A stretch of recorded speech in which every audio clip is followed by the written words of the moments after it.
dong. Hello? Group. سبحان فالق الإصباح.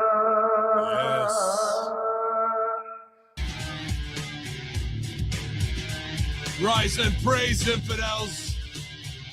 It's time to get your Christmas stockings out, eat all of your candies, and get ready for a new year, new you, with the same old show and the same old crap. Only 2 weeks away until you forget about John Cena here on the Friday Locker Room. Yo.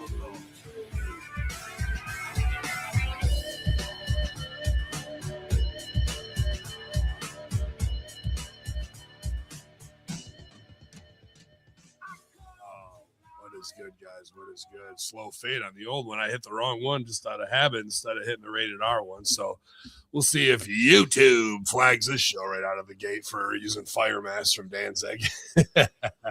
But yeah, we're going to fire on you guys like it's Benny Hinn on a Sunday.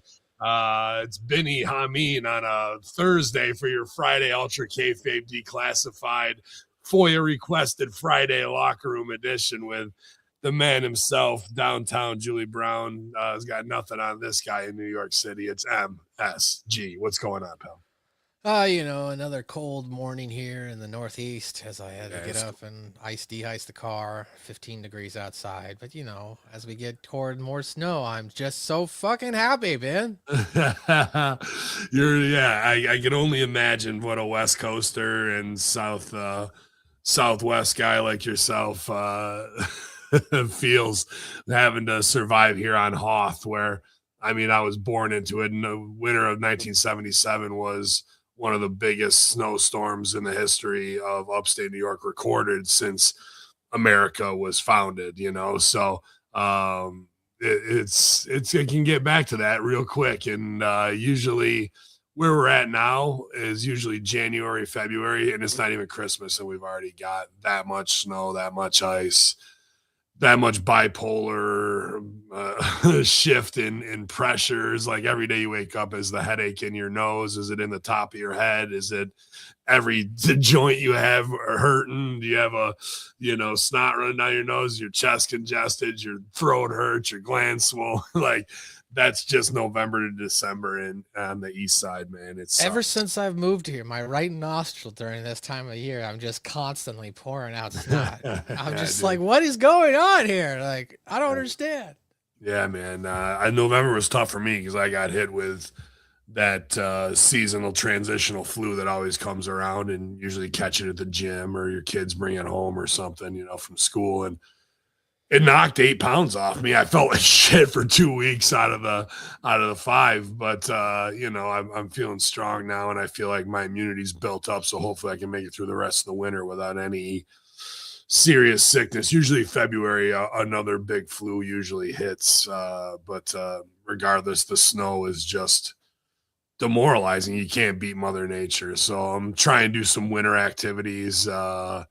Got some ski passes and stuff like that. And I want to go snowmobiling. That's a big thing here. To even invite you and Russo to come try that, because you can make a lot out of winter. There's a lot to be done if you're bundled up and having a good time. Pass on that hard. But I just don't know if my fucking spine can handle the trails, because I'm just starting to kick out from 2CW, and I got to repair my back again for another month. So I'll be on the yoga heavy, trying to get my spine right just to probably go skiing. But I was like, man, if I went snowmobiling, did 200 miles, it'd be nice if the trails are, because when they groom the trails, it's so smooth. It's like riding a couch through the middle of the woods at 40, 50 miles an hour. It's an unbelievable experience. And then when you hit the open fields, you can gun it to 80, 90 miles an hour, So, yeah, like that's just a part of like the culture I grew up in, you know what I mean? In this upstate, because that you have to go sledding as a kid. That's a big thing too, going to the sliding hill,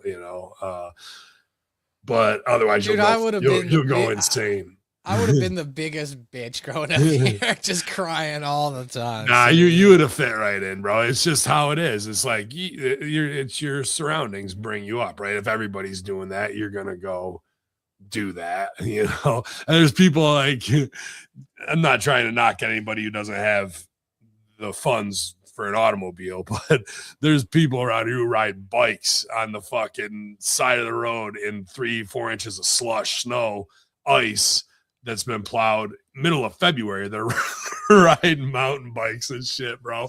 I like just wiping out into snowbanks and shit, but like that's just the hardcore that we grew up with, man. Otherwise, you are gonna be just shut down for 4 months. There's nothing. It's cold. It's cold. Yeah. I mean, it really is. Like, I mean, as you pointed out, other than maybe going up to like Northern California during the winter one year, I really didn't see a lot of snow growing up. And as I've gotten older, I've gotten to the point where I'm like, I don't even like snow. I'm like, I hate the way it sounds, the way it feels. It's just cold. It's just not my forte. That's for sure.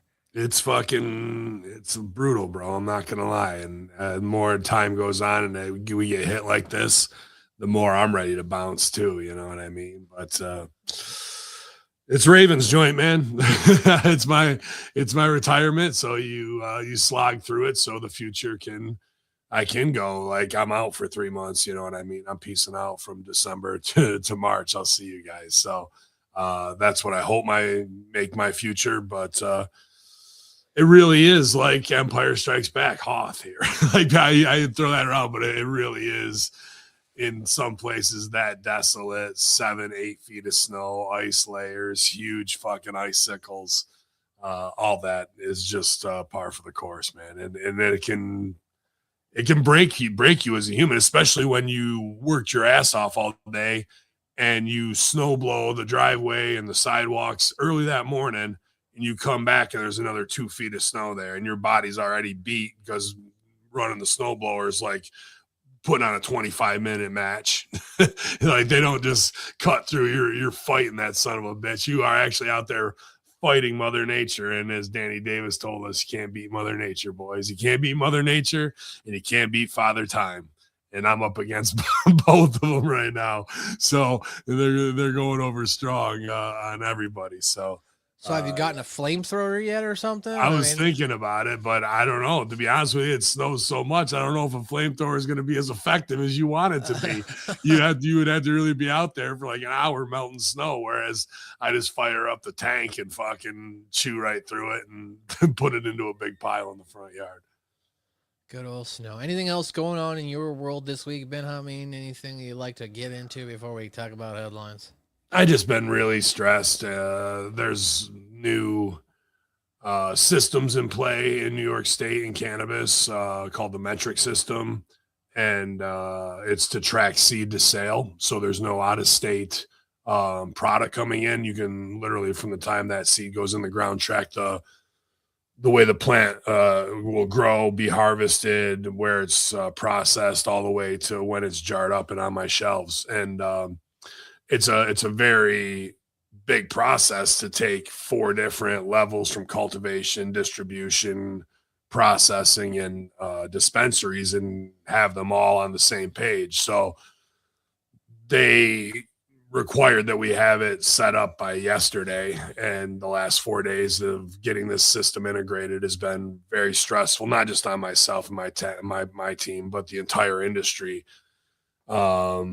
But it seems like there's some things we're still obviously got to get hammered out. But yesterday I worked a full shift, and it was my first time with metric on there, and we made it through. But like my stress level this past week's been through the roof, and it's things like this where we have to deal with politicians and bureaucracy and whatnot.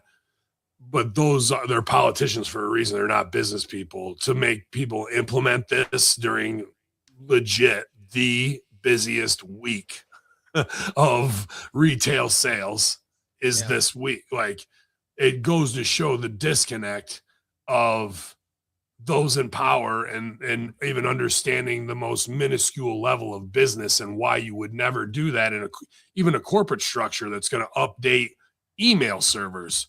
waits until holidays are on. So IT can go in, you come back and then work out the bugs the next 3 weeks in quarter one. Instead, we're told we have to use this system because otherwise you're not gonna be able to buy products. So it's just like that, you know. And you have to buy these stickers from this company, which this is where I don't want to talk openly about it, but like everything else in cannabis always ends up being something corrupted, and the top person has to step down. When you push with, like, this is me in my locker room thing, when you're pushing people into a system and then you're forcing them to spend money, somebody's got a piece of that, and it'll get exposed, and then the whole thing will blow up. But right now, I have to do exactly what they say to be compliant. You know what I mean? And that's just part of being in this business that's brand new and ever growing. You know what I mean? Like it's ever changing. So that, and then keeping our eye on Trump possibly declassifying marijuana to Schedule 3, and that would get rid of the 280E bill that pretty much makes cannabis business not like other businesses. They keep wanting to go, well, you're going to be just like this, you're just like that. Well, those businesses get to write stuff off. Cannabis, there's next to zero write-offs in anything from delivery vehicles to what have you. So and that's because of the banking and where cannabis is a scheduled drug.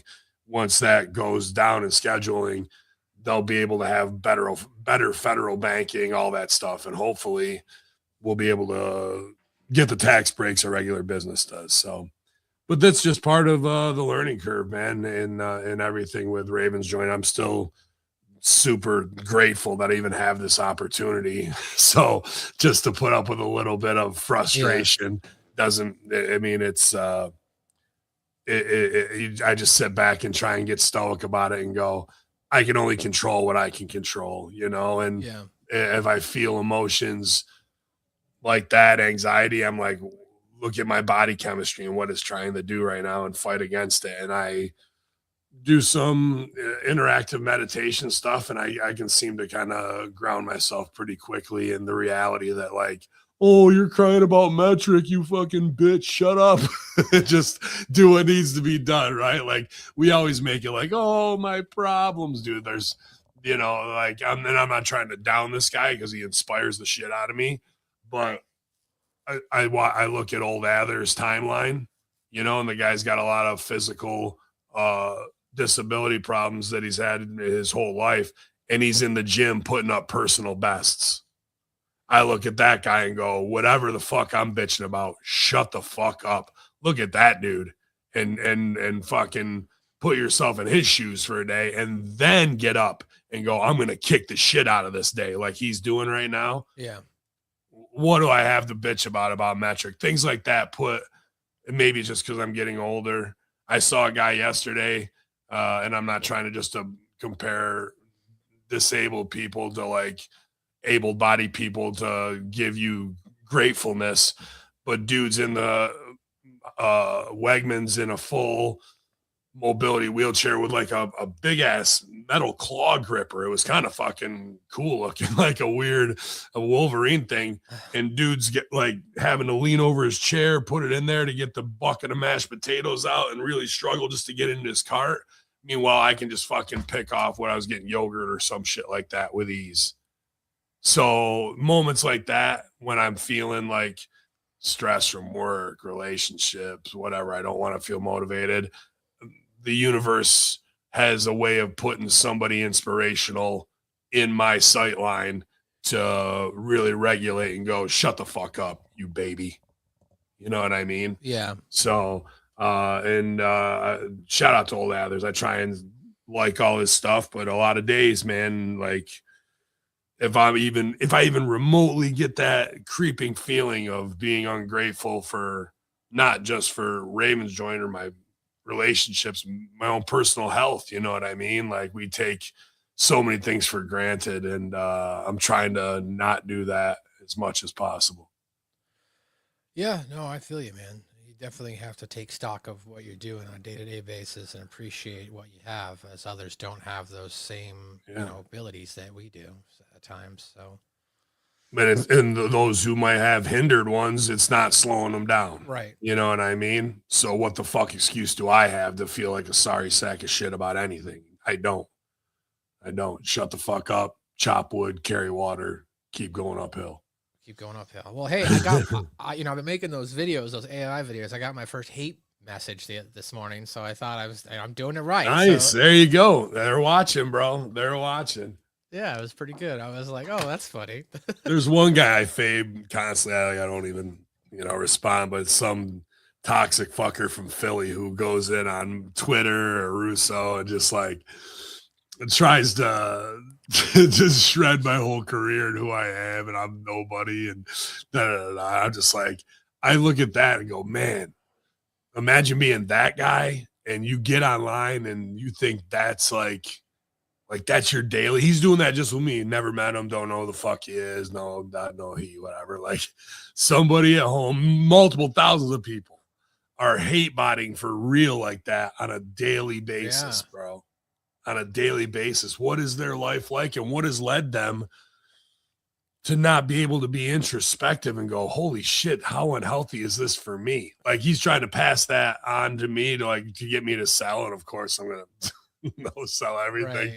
Right. But like, I look at that and go, man, what's that dude's fucking life like? And what brought him to the point where you think like that's just the normal thing. I can't believe I'm the only one in his lexicon that he's going at. So you imagine living a mindset like that all day long. A guy who's never really done anything, going at somebody who's put their entire career, ahead of everything else. So you haven't done shit. and to be an armchair quarterback like that, it just it gets me, man. It's funny. Yeah, people really have nothing going on in their lives, that they just feel that they get online and they let out some sort of some aggression that they have because they're unhappy with themselves. It's sad. All right, well, let's get into some wrestling news here. AEW media partner WBD fends off hostile takeover Paramount for now.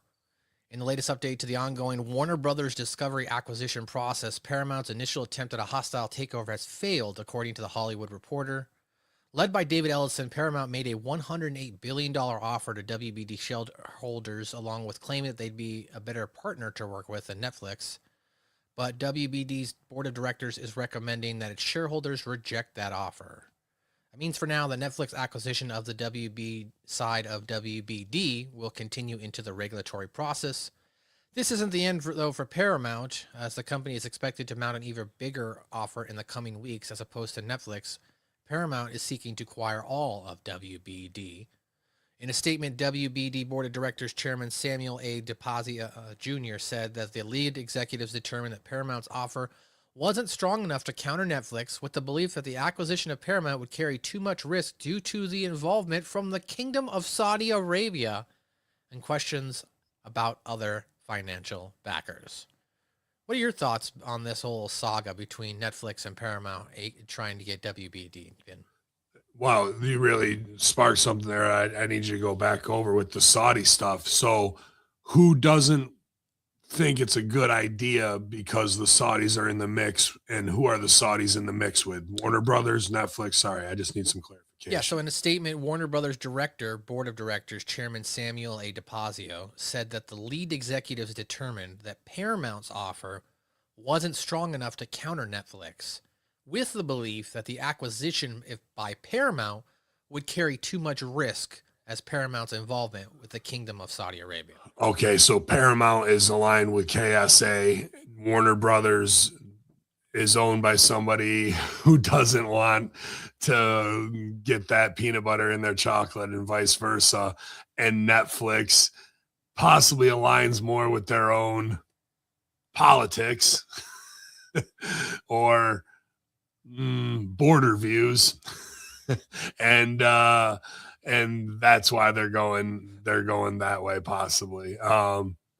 Which is interesting because that means who's really at the top of this stuff mixed in is what I look at. And if you're talking Ari Emanuel and TKO, how are they in the mix with Paramount? UFC is moving to Paramount exclusively beginning in January. Okay, so there's your KSA connection.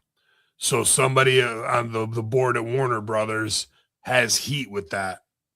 And that's really what it comes down to. If they're putting that caveat out there, that's a very specific FU in the Variety magazine, right? Because like they didn't give, there could be 50 other reasons, but that's the one they hang their hat on right there. So that means Turkey Al-Sheikh's been all over spreading money around, trying to collect assets, and somebody in old Hollywood doesn't want to let go of their power structure after they conglomerated how many libraries to get to where they are now, how many apps they've gone through. So that's interesting thing to keep an eye on, that somebody is trying to throw up a barricade in front of the Saudi 2030 movement, and who is the board of directors at Warner Brothers and who are the ones at Netflix, and what circles do they cross over? Yeah, I mean, it's another conglomeration of another company.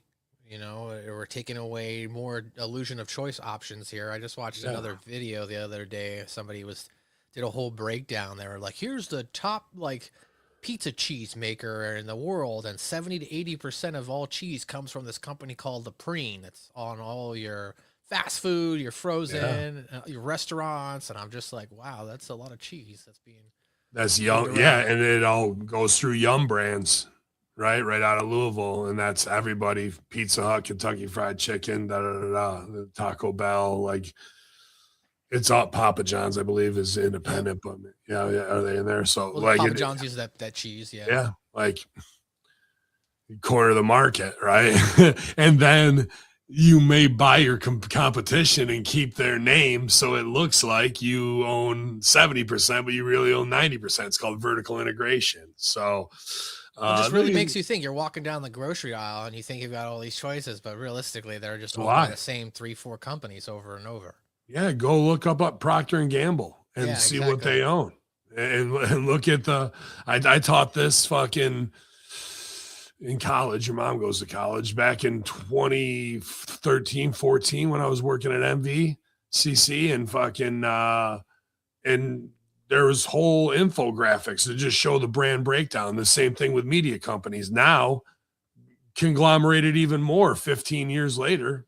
it's even a smaller ship, with a couple captains in it. So, and the whole part of this too is all of this could be a work. It could be like, let's do $108 billion offer because they know that Netflix might go up to $1 trillion, do the first $1 trillion ever media offer, right? We got them to $875 billion. What's another $125 billion to them? Plus, we get to brag that we did $1 trillion media deal. So let's have these guys push on this, and we'll create some headlines to up the price. Like, they're all at the same party. They're all working together behind the scenes in some capacity or another, very much just wanting to get over on the next guy, but they're all the top dogs. They're just going to jump from one Netflix to Paramount to WB to whatever it is, Turner Broadcasting. Once you get to that level, where else is there for you to go? Right? There isn't much higher to become a dictator of an island or something, like you take over Haiti. Have you seen the drama going online with Mick Foley this week? Have you read any of his comments? Dude, there's a lot of justified frustration in the way they react, So for those who missed it, he put out a message on his Facebook that said, while I've been concerned about WWE's close relationship with Donald Trump for several months, especially in light of his administration's ongoing cruel and inhumane treatment of immigrants, reading the president's incredibly cruel comments in the wake of Rob Reiner's death is the final straw for me. I no longer wish to represent a company that coddles a man so seemingly void of compassion as he marches our country toward autocracy. Last night, I informed WWE Talent Relations that I will not be making any appearances for the company as long as this man remains in office. Additionally, I will not be signing a new Legends deal when my current one ends in June. I love WWE and will always treasure my time with them, and I'm deeply appreciative for all the opportunities they afforded me. But in the words of Popeye the Sailor, I stands all I can stands, and I can stands no more. I can't stands no more. Yeah, man. I gotta respect him for putting his money where his mouth is. You know what I mean? And doing that. He has absolutely every right to feel that way, and a lot of people do who are left leaning. And to say Trump's comments were in poor taste, I would agree with that. You know what I mean? And he is directly tied to it, so it probably does weigh heavy on his conscience. That being said, he worked side by side with Vince McMahon while Vince McMahon was doing unspeakable things to fucking people. And I don't want to hear about, oh, the boys didn't know or bullshit. So now we're just choosing our time to be a moral figure and stand up for something because the wrestling spotlight in being world champion doesn't matter as much right now, right? Like, it's fine when I'm making money for Dewey and my kid and my daughter, but or I need to get Dewey a job. But when it comes time to, retire and I don't have to worry about the heat in the locker room, now I can be moral. I understand it. I understand it with him being a top mob guy and what he had to do, but not doing it then undercuts the big moral pat on the back of this action. However, time, circumstance, to each their own. Things are always ever changing. I can't judge a man based on 20, 30 years ago and what you would expect him to do while he's trying to make it in this business and act like you have to be honorable amongst a bunch of great white sharks. You know what I mean? So it just opens him up to be criticized and hurt his legacy a little bit. You know what I mean? When doing it now, but I don't think he really cares. He feels strongly about that, and that's his right as an American to absolutely do that. So I respect him for that. But putting all your chips on the side with the lefties to be like, if this doesn't happen, I'm leaving this country, always turns into a belly blush scenario. And really, Mick Foley could have done all that without a big statement and just stayed small, and that would have given him enough peace of mind. But we're spotlight addicts, so you have to go, hey, look over here what I'm doing. So there's nobody that's innocent or has the high road of morality in any of these arguments. And then to me, for legends to constantly keep selling for it, whether it's Cornette, whether it's him or anybody, or even vice versa on the other side. I'm not trying to stump for any extremism. It's crazy to me how top wrestling guys can be affected by politicians and religion, the two biggest works that are the easiest to expose. And guys inside the business who are master workers get hooked on both of those and really make it something for them to believe in that's true. I'm like, how do you believe this stuff? I don't want to shit on Russo and Stevie about religion. We've had these conversation on the Horsemen, but we make illusion, lies, and fucking manipulation. That's our business. And to watch somebody at a church dress up in a robe and sing some secular music and you hand money over because you're scared of going to heaven or hell. You're really scared of death is really what all it comes down to, and not facing morality. But we invent all these fucking stories to have to live by when that honor code is already built into your DNA of knowing right versus wrong. I don't need a closeted priest to judge me and tell me the difference when he doesn't even come close to living a normal life by any stretch of the imagination, but I was supposed to take my cues from these people. And then, like I say, wrestlers who want to believe it, and that's fine. Everybody can believe what they want to. For me, that always is like, how is Jim Cornette selling for Trump? Like what the fuck, bro? Well, to tie into that, have you heard of the American political activist Jack Posobiec? Yeah, Jack Posobiec, I think. Jack Posobiec, I'm sorry. Yeah.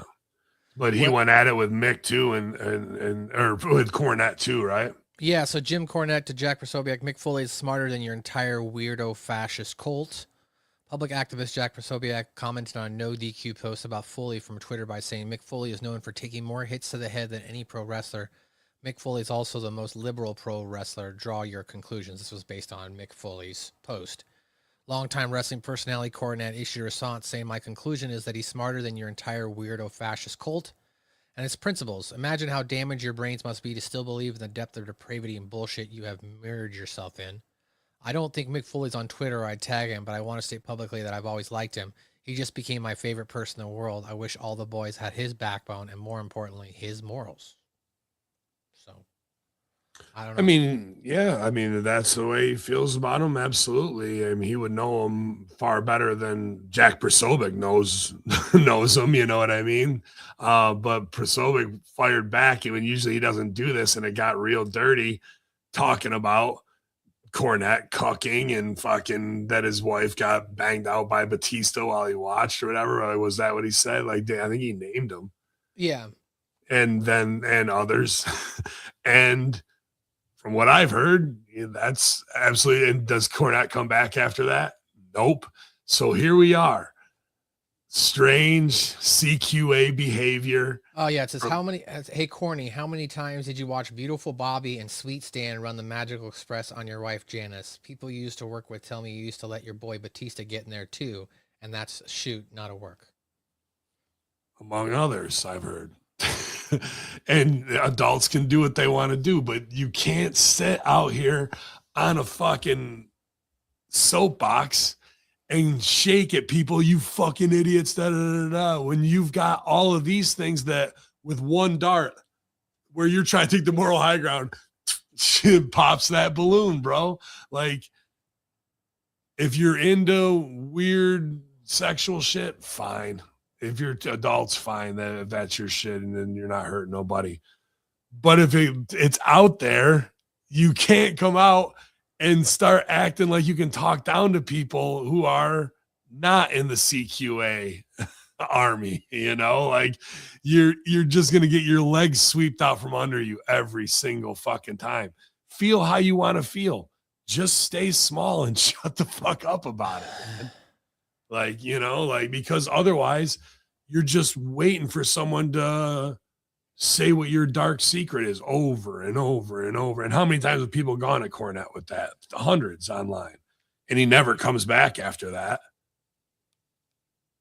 It's like he can come back after that. Yeah, it's a finish him. And maybe in that CQA of why he does that is the want to be punished and scolded and embarrassed in public. So I'm going to be as loud and as boisterous and not hear any other thing from anybody else and take it into consideration so everyone can hate me. And then it builds it up to the point where I know they're going to lash out with the one thing that will embarrass me and make me a bad boy. And that's in the subconscious of this, I feel too, bro. There's so many odd behaviors that are so interesting to me to study, like obviously Vince McMahon, and then just see the Diddy stuff and the correlation of a lot of the megalomania, sexual dysfunction, and how it devolves or evolves into the strangest behavior. And then everybody becomes an accessory after the fact, or a liability, or you know what I mean? And you start telling one lie and you got to tell another to cover. And then it's this mountain of bullshit that's about to avalanche on you. And it's all self-induced by acting like P. Diddy run the city and I love you big and fucking, you know, I'm going to help these kids become the band. And like, but really it's all traps to feed your dark pit of despair inside you for whatever reason is placed there. You know what I mean? Whether you were abused or whatever it is, you know. That Diddy 4-part series was nuts. He says the 50 says he's got 140 more hours of footage. There's apparently an unreleased episode that's going to drop on YouTube at some point. Yeah.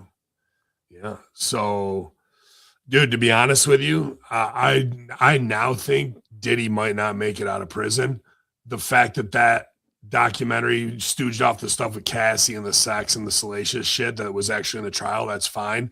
But that part where they have the audio of Keefe D saying that Diddy put the hit out and that the Southside Crips went and did it, and that's on audio, that's enough to get you killed in jail for killing Tupac. Because now, just for street cred alone, I got Diddy because he got Pac. You know what I mean? Like, now I don't care how much money you got, how much dudes you got paid off in there to watch your back. That's the most dangerous thing now, because that was such a part of people's life and looked up to Tupac. Even if Diddy got out, you might have some deranged fan do some shit. You know what I mean? Not some fucking gang members from LA that they're calling a jail hit even. So that to me was like, I don't know, man. I don't know. Like, if he only got 5 years, he might only have about 4 months left, especially after this shit drops. Plus, you're doing all kinds of, you know, menage shit with your chick and you're kicking the shit out of him. Like, that don't fly in jail either, bro. Being a woman beater, you know what I mean? So now you got double X's on you for someone just to make their name. Somebody who's already got 20, 25 years. What the fuck do they care? They'll be the king of the prison if they off Diddy. I think that might be a headline we wake up to not too long from now.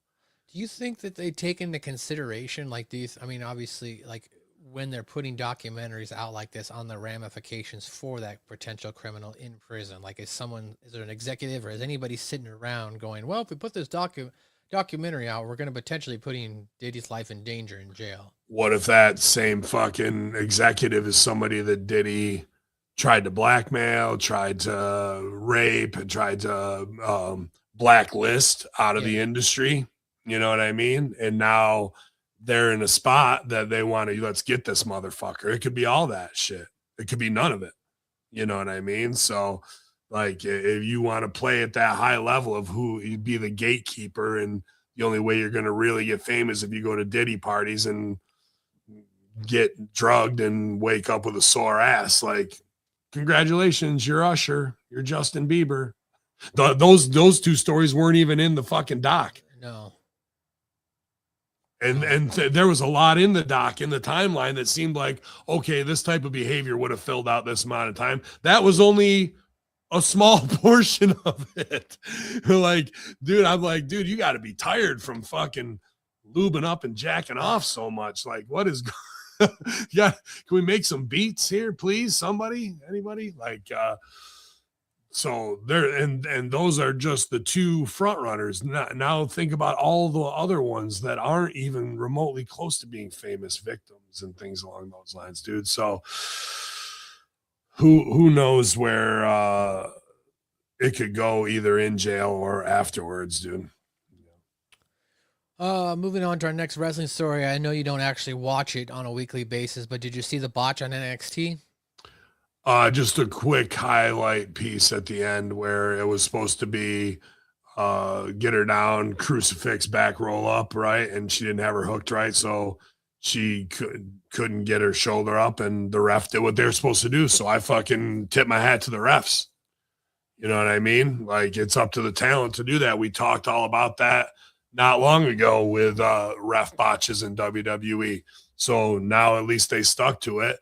They can run it back and come up with a number of different excuses how to do the creative based off of that. But this is what developmental is. And that's why people shouldn't go, it's a third brand. It's not. It's fucking junior college. And that's where you make these kinds of mistakes. So you don't make them if you get the chance to be at WrestleMania. So I don't hate on the talent, young girls not getting something right. What sucks is that they're in the title picture getting it wrong. So these are your best top two. However, that's what it seems to the fans. But a lot of times you put a title on somebody who's super green because you want to push them into the main event, but they don't know what they're doing. So you put it on a baby face that works with your more competent heels so the heel can lead them. The baby face is made because they got the belt in the fans' eyes, but that's what they did with Goldberg. I did the same thing with Big Cat and in DCW. And you can make them look like $1 million if you have competent heels that are going to dictate the pace in the match to make them look super strong. So I can understand why you would put it on them, but again, they're just super young and made mistakes, but everybody wants to, tap dance on Schadenfreude on them. So, that's the internet, bro. Yeah, so for those who missed NXT, Thea Hill hit a springboard, senton off the middle rope onto Blake Monroe, went for the pin, and even though Monroe had gotten her shoulder up, the referee counted to 3, and Hale was declared the new champion. And then based on those PW Insiders reporting that Monroe had the wind knocked out of her when Hale came off the ropes, and she tried to recover to get her shoulder up, but wasn't able to do so in time. Sure. So Hale is so young, we were told that she likely didn't realize she needed to give Blake a moment to catch her wind and went right for the pin. And as you pointed out, since referees are instructed to call pinfalls if they are legitimate, the referee had no choice but to make the 3 count. It's not, and if she did get her shoulder up, that's the easy creative, because what do? We have it in NFL. Let's do slow motion replay. The ref's in the moment. He doesn't see it. That's human error. That's completely fine. How many times in NFL are guys fucking holding and doing pass fucking interference and they don't catch, the other guy doesn't catch a pass. He looks at the ref and goes, "What the fuck?" And the ref's like, "Well, I didn't see da-da-da-da," right? Like, the mafia paid me off. I don't know. Why do you think wrestling hasn't introduced some sort of replay challenge?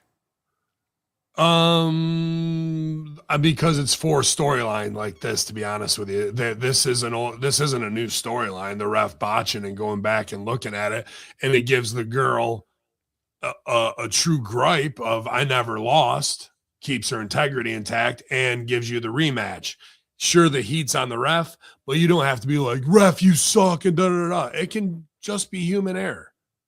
You know what I mean? Like, out of position, didn't see something, one shoulder up, and da-da-da-da. And that should give the heel or the baby face, and I think they're both babies, but like a viable, bitch. And really, if you had a manager, they should be stumping for you. You know what I mean? So they don't have to put the heat right on the person that way. So I'm throwing out an idea to Vince Russo, JCW, bring in the challenge. Just, have the ability to throw a challenge flag or something like that at the end of a match. That'd be interesting.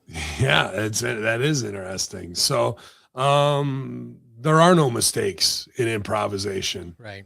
You take what comes to you, and this is what came. It happened. It's controversial. Nobody else would have been talking about these girls at all if the finish just went down the way it did. So you have to look at it for what it is. Spotlight. Okay, what are we going to do to capitalize on it and actually make this interesting? Because we're always trying to blur the lines of reality into our fiction. Well, here it is with, "But they botched it. They suck." It doesn't need to be that. You have the opportunity to frame it up as a real sport, and that the referee missed the call, and we go back and have Shawn Michaels, William Regal, Prince Albert, whoever, at a monitor with her and the referee and an advocate going, "Look, this is what it is. We understand. Here's why she deserves a rematch." All 3 veterans look at each other. "You know what? You're right. You're right. She does deserve a rematch." And fucking the other chick reacts, "No, come on. I beat her fair." And then we're off to the fucking races again. Like, there are no mistakes. It's just how you fucking go, "Thank you." And then you take it and then you make it your own and release it with your own little spin on it, a new way.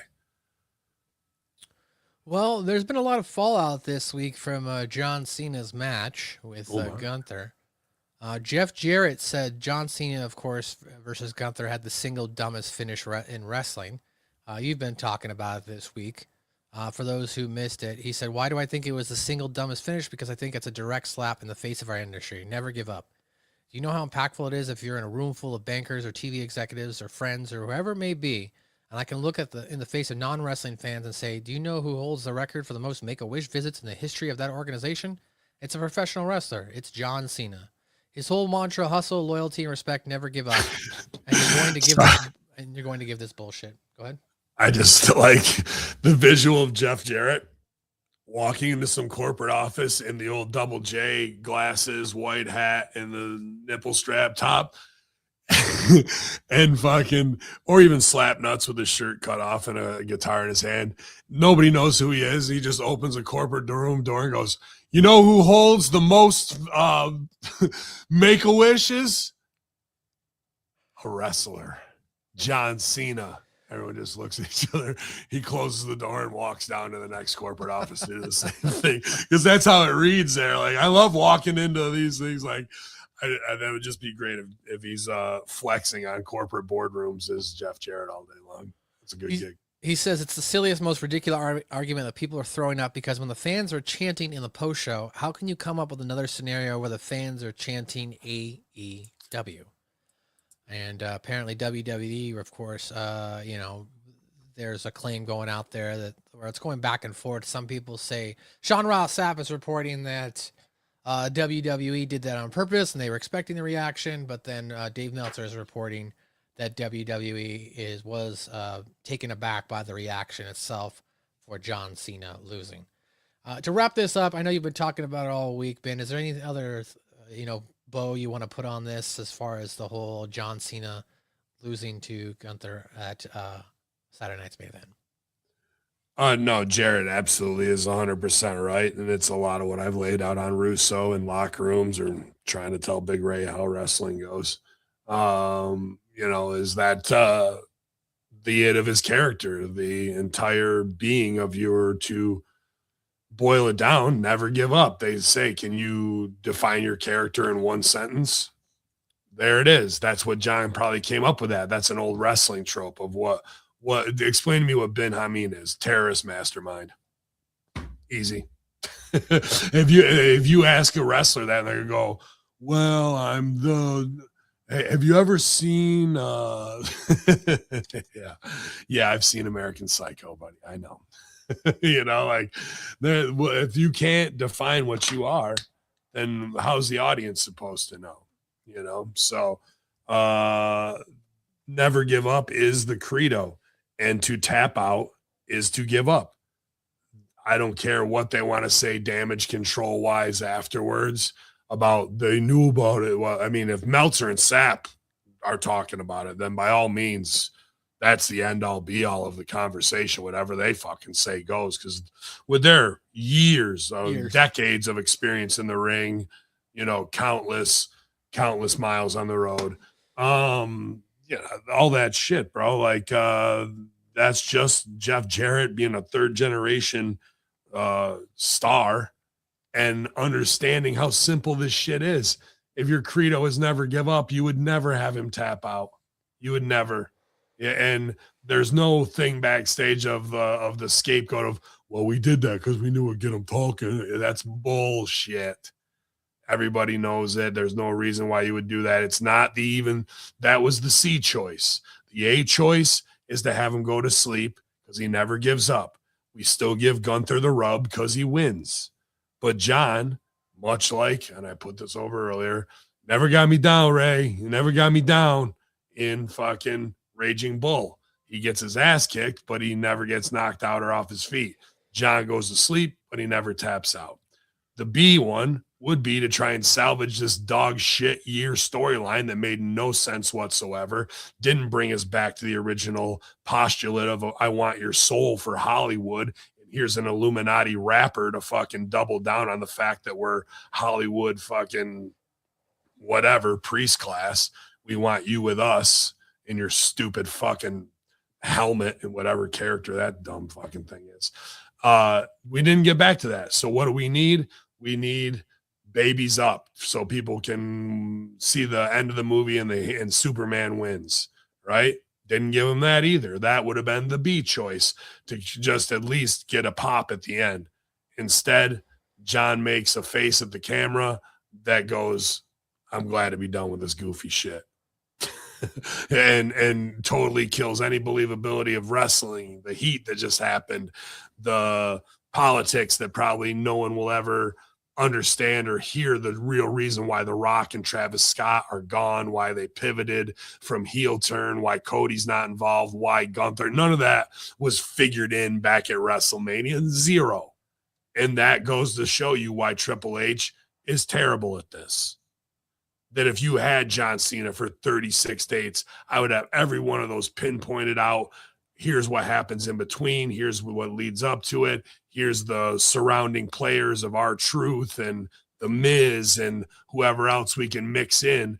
And here's where they come into the universe at that time. And you definitely don't have John Cena taking 2 losses on his way out, because the last loss is supposed to mean a lot. And if you have him do it just because you hot-shotted to put the belt on him to go, now he's a Grand Slam champ, and we got that in the record books for the fucking nerds, who gives a fuck? Like, that, if that's who's running your company, bro, you are so short-sighted in the greater aspect of how to build a legacy and do epic writing. Epic. Do you know what an epic is? Have you read Homer, the Iliad? Have you read any of that? I highly fucking doubt it. Like, they don't even know what a true epic is and how to craft one, but they use these terms that have value, a resounding value. And you can't see that Maximus Decimus Meridius at the end of fucking Gladiator needs to die and go out on his shield carried out by the soldiers. And then that's not John Cena. That's exactly the scene we should be seeing. All you have to do is copy and paste it. And Jeff Jarrett knows that. It's easy. It's in the human lexicon. It's in our experience, our shared experience. And this is our time for John to play that character, to play whoever it is. I think of the play Antigone from Sophocles, where her brother's been killed by the king and left to rot out in the sun. Now the what's left over is Antigone fighting to go bury his body. That could be Nikki Bella. We could have R-Truth in a very serious role of, like, you took out John Cena and I'm going to get you, Gunther. I fucking hate you, Gunther. But instead we just get they looked at each other in the hallway, and he goes out to his car where AJ Styles is standing in the middle of fucking Hershey, Pennsylvania, while Gunther's wearing a fucking full-length trench coat. It's 18 degrees outside. AJ Styles standing against a car in a t-shirt with his arms out like he's been there for 20 minutes standing in the snow. Like, we can't even do what season this is and how characters would dress appropriately. We can't even get those details done of, don't go outside, idiot. It's fucking 18 degrees outside. Nope, here comes Gunther. We got to get the thing set up. I'm totally taken out of the scene that one guy's got a fucking parka on and the other guy thinks it's Miami Beach. Like, these are the idiotic things that we can't even get the basics done. I'm supposed to expect them to understand how to do the end of an epic and how to kill off a hero who's had a 17-year or a 20 fucking something year run. Of course he can't do it. It's the same guy who thought Conan the Barbarian was cool 35 years after it came out. It's the same guy who did Terminator 20 years after it came out like he's the fucking one. It's the same guy who thinks he's a motorcycle Harley guy, but has to come to the ring on a tricycle. You expect that person to understand how to write a Shakespearean Hamlet level epic finish? He can't even steal it the right way. We meant to do that so the internet would talk. Now I'm going to go open baseball cards with Sam Roberts with a fucking fishing knife. Fuck out of here, bro. Well, let's stay on Triple H. MVP says Tony Khan is just a better person all around than Triple H. During an interview with Q101, MVP commented on how working for President Tony Khan differs from working for Triple H. And I'm grateful to Tony Khan, he says, for giving the Hurt Syndicate an opportunity to come across the street and finish our run. Finish our story. because I don't think there's anybody that would disagree that the Hurt Business was disbanded way too soon. And we were never given an explanation for why. Triple H didn't give you a big explanation as to why we're moving on from it. Yeah, and fuck that guy too. I'm absolutely not a fan. Tony has a vision that he wants, but he works with the talent and allows a lot more input from the talent into what creative path is going to happen. Whereas the Nose has a little bit more dictatorial emphasis on, or whereas the Nose has a little bit more dictatorial emphasis on Dick. It's, this is what we're doing, this is how it's going to be, and this is what I want. With Tony, he might say, this is what I want, and you can say, okay, Tony, but what if we put this on it? And Tony invites that input. Whereas that guy, Triple H, there's only a handful of people I say are allowed to have that kind of input. You can debate whether that's good or bad, but I think Tony, I'm just going to be blunt, I think Tony's a better human being, a better person all around than this guy, Triple H. So he's definitely a better person to work for and a much better working environment.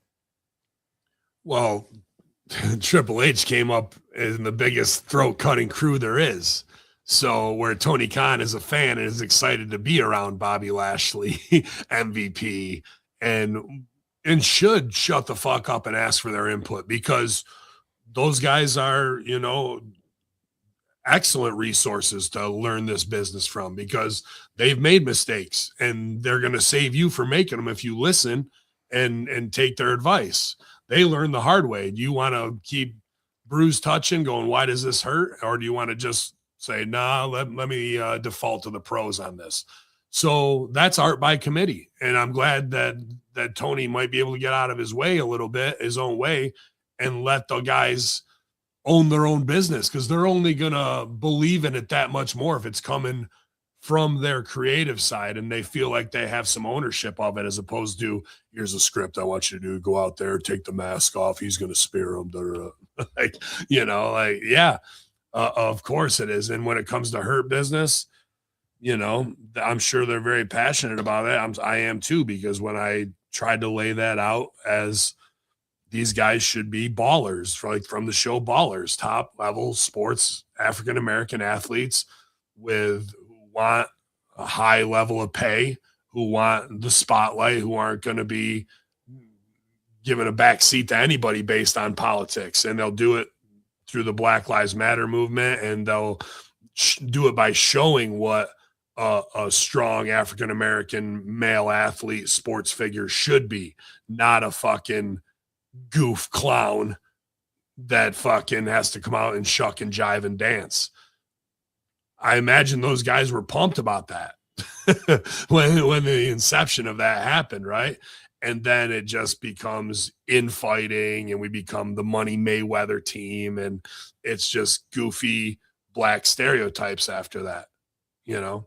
And that's something Triple H has been known to take part in. If you're talking about the DX blackface fucking thing, if you're talking about Triple H cutting promos on Arabs in, you know, comedic voices. I don't give a shit. You can do racist fucking tropes all day long. It's not going to bother me, but I'm letting you know that this is the track record, and that's me, not these guys. I sure as fuck. How did Bobby Lashley feel about you doing blackface? That's like that. I would start there, you know, like that's where you should have gone with Hurt Business. You had Triple H there. You have strong black men. Let's talk about the past and what that was. You know what I mean? Let's make an uncomfortable situation of truth and blur those lines. But instead, we go right back to Cedric Alexander's the new, he's trying out for it. Like, okay. So is Tony Khan a much easier go around with creative than game? Oh, I would say 1,000%, because just even, dude, there's edicts backstage during the Authority era that as an extra, you can't look at Stephanie or Triple H in the face if you see him in the hallway. Like,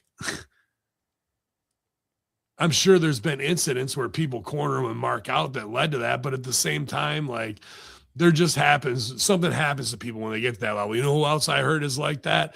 Well, I mean, we've heard stories of a lot of Hollywood people, but Ellen got to that level and it got way out of control. And so did, what's his name? Kings of Comedy, fucking does Family Feud.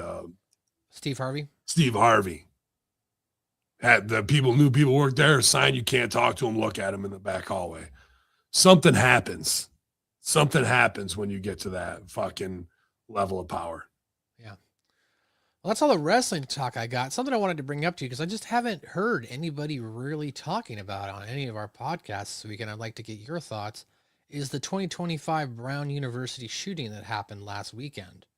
So on December the 13th, for those who missed it, a mass shooting occurred at Brown University in Providence, Rhode Island. During the second day of a final examination week for the fall semester, a gunman entered the school and killed 2 students and wounded 9 other students as they attended a review session in preparation for final exams. As of right now, the shooter has not yet been identified and is the subject of an active manhunt by the FBI and the local police. Police have released images and videos of the suspect who wore a mask. And this took place 24 hours before the anniversary of the Sandy Hook stuff. Ben, have you been keeping track, or did you, take a look at any of this Brown University stuff? I'd like to get your thoughts on it. I just saw some of the press conference afterwards where some fellow with a heavy Latino accent was like putting the FBI worm fucking to task about the cameras not being there. I guess that's the big part of the conspiracy theory. And they're trying to put it on during some woke thing of like, I forget what the verbiage is, forgive me, but during that time of equality, that they took down the cameras. Like, what? Like, it doesn't make sense that these cameras are gone. There's no footage of this person. And we also have the Australian anti-Semitic shooting, which people have all this out of like, this guy was at October 7th and he was at this one. And then that allegedly they're, crisis actors with blood on their faces and stuff. And before this, yeah, not to jump ahead, but yeah, Brown University shooting exposes surveillance gap in Providence's $1 million real-time crime center that monitors hundreds of cameras, but none on campus. How is that even possible, bro? Tell me how that's possible. Let's just start there with like a huge, put a flag in it. Who got rid of all the campus cameras? Where you would want them more for rape bus reasons, that people have their daughter feel safe there, right? Like college campuses are the most monitored. Yes. So the city of Providence in August announced it had launched a real-time crime center that had access to hundreds of surveillance cameras, but none at the Ivy League institution itself. And why? I don't know. Right. Is it just they'll do their own thing? That's what they want you to believe by leaving that out of the story. To me, I go, this plot has been in play for a while. We're going to have all the cameras every place else except that. Why? Don't worry about it. That's above your pay grade. This plan's been in place for a minute. These false flag attacks, we can't find the person. We have no idea on a suspect. There's no manhunt. There's nobody putting out any names. And is that a look this way after the Charlie Kirk stuff is way hot right now? Another misdirection, hit him with another shock and awe, hit him with another MK Ultra trauma-based mind control event, tie some Judaism to it in Australia, tie some gun law stuff to it. That it doesn't stop. And you're like, oh, here we go with them canceling anybody who has anything that they deem anti-Semitic, right? Yeah. But what am I supposed to do after 24 years when Silverstein fucking buys insurance on World Trade Centers for terrorism, and then just so happens 3 months later it goes down and WTC 7 pull it? And you think they won't sacrifice and break a few eggs to make the omelet that they fucking want?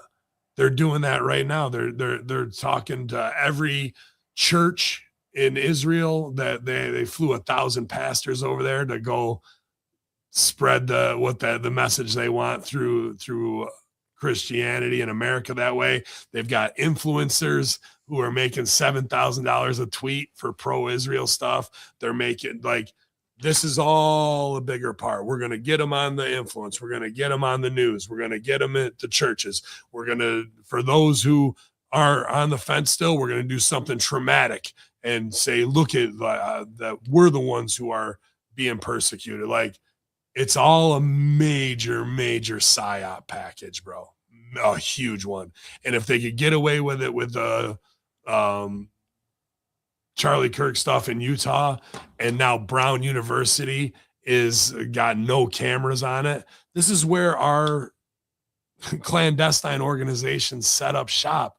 Why Trump went after Harvard, because Epstein had a fucking office there. Like, they are embedded in these places. They have been since the 50s and 60s with MK Ultra testing, and they've never gotten out of it. These are a breeding ground for if they need a quick solution in an assassination and a shock and awe, to then let that fear ripple effect through the rest of the university system, where the minds are the most malleable and influential, and you can mold them into whatever clay you want them to, into whatever shape, to get the young women to fucking start screaming about whatever cause you're putting in front of them. You're controlling them. Then you have them for the next 30 years after you've gotten them at university to go out and now look who's on the side of the roads stumping for Mexicans. Is it any Mexicans? No, it's all 70-year-old white women who are retired fucking teachers with no king signs. Like, that's how you control a human from the time they were in college, your mom goes to college, all the way up through their retirement, bro. I just found it interesting, not a coincidence, because nothing is a coincidence. I just found it interesting that the Brown University shooting happened within that time period of the anniversary of the Sandy Hook shooting.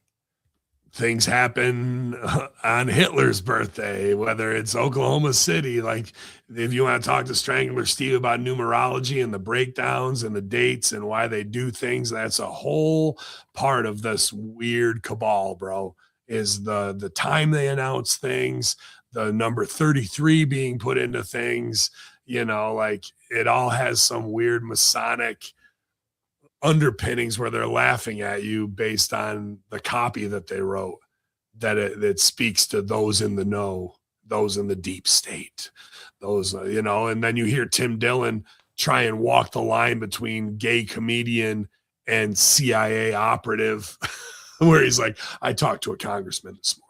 I'm like, oh, okay.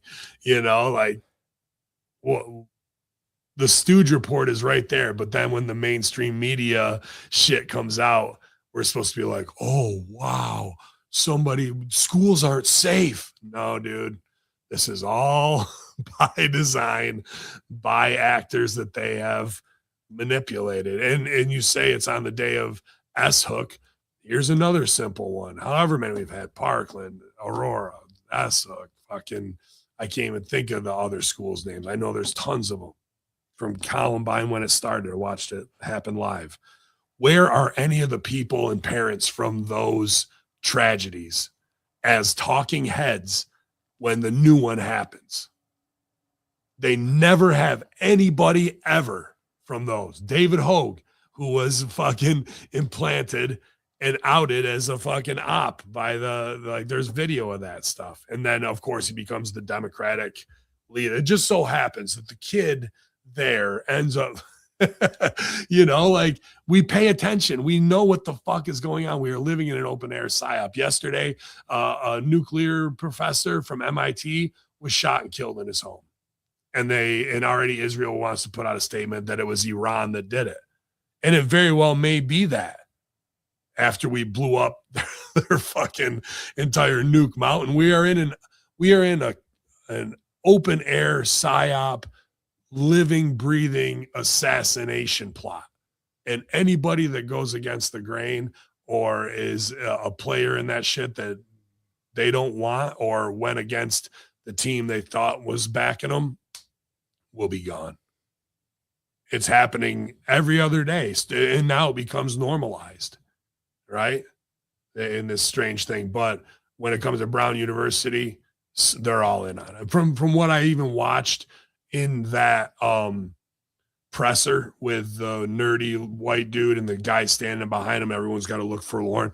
Identical setup to the Las Vegas one. And then what happened with the Las Vegas sheriff? Went to Hawaii. And we have a directed energy weapon hit so BlackRock can fucking buy it. You see who's really in charge? Crazy. I'm just over here trying to sell weed. Yeah, exactly. I'm just trying to break into the Illuminati myself here. What do I got to do? Right. And they're the same cocksucker spraying the sky who are making all the snow. So they really got heat with me and you, MSG. Oh, fucking A. See how it comes all back as an improviser. Well, ladies and gentlemen, that's all I've got for Ben Hameen today on another edition of the Friday Locker Room. Ben, what's going on in the world of Ravens Joint? You mentioned this is the busiest week for weed. Yeah, it really is, man. Everybody getting loaded up to hang with the cousins, aunts, and uncles, or just be able to deal with, Christmas stress in general and dealing with that snow too. Even though the weather's been shitty, numbers have been up almost 20% over last year. So I can't be any more grateful and thankful for that, man, for my business partners, for my staff, and for all the HMG support with what's going on at Ravens Joint all the time. 2CW buzz, there's all kinds of fun stuff ahead for spring. We just got to make it through this long, hard winter together, and we'll have some fun stuff around 420 weekend, I'm sure. So, yeah, man, if you want to get away to a winter wonderland, or you just like freezing your dick off, come on up to Ravens Joint and hang out, man, for sure. All right, guys, of course, you can check out my podcast at South Park Pod on YouTube. Hit that like and subscribe button while you're there. SMB, a South Park review on all podcast outlets. Brand new episode will drop later this afternoon. I got to edit up some stuff, all around. So check it out, guys. SMB, a South Park review. Yeah, Artist Returns says, hey, Ben, real question. I've never tried weed gummies before. What do you suggest for a first-timer? I know, hard to believe, right? I can't believe it myself. Yeah, you can get weed gummies in a lower dose of 5 milligrams. 10s are fine. Usually I take 2, maybe 3, so 20 to 30 milligrams.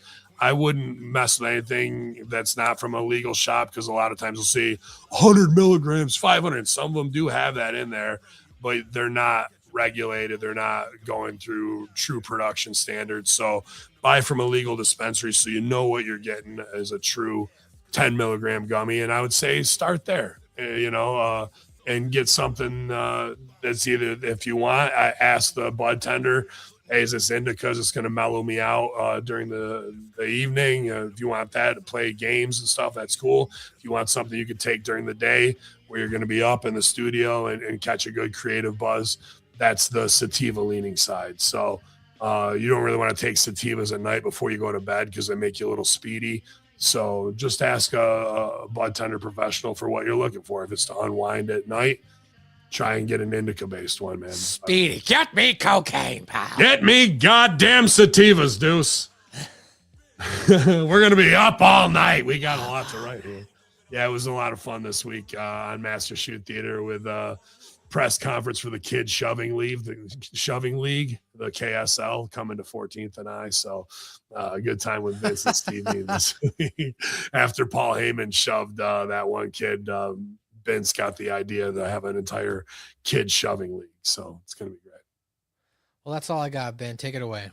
Yalla, infidels. It's the Friday Locker Room here, Hameen Media Group, breaking it down for all your Christmas tree sales. So light the menorah, infidels. You've just been crushed here on the Friday Locker Room. Yalla.